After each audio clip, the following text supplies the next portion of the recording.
जड़े युवक मालिक पाखे रही कामधंदा कर बगीचा कम ठार आरंभ कर सब कम से युवक जनक देखते से युवक जनक मालिक गोटे छोटे पोखरी किना माछ चाष भी करते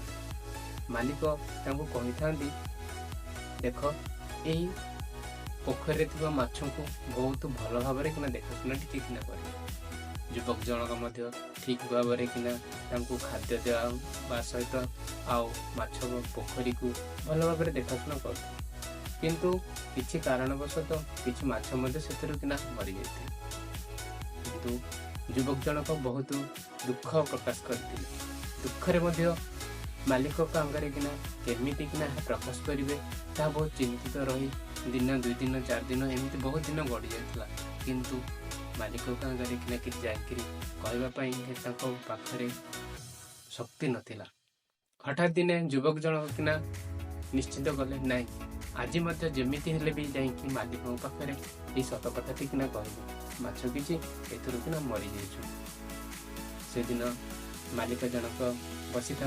युवक जाइए हठात जा पहुँची कहले आज्ञा पोखरी थी माछ किसी किना मरी जाइछन। मालिक हठात थी किना कहले तुम्हें कौन ठीक भाव देखाशुना कर कि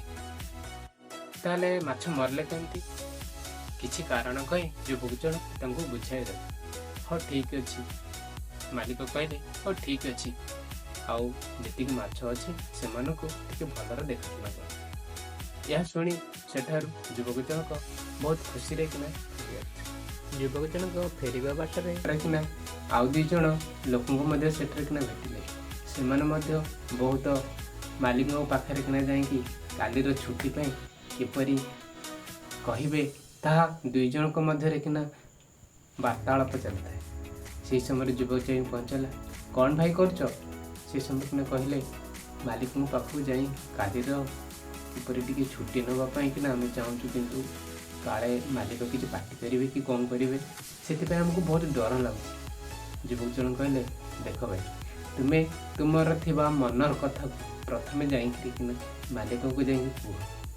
कह देखो मालिक आपण को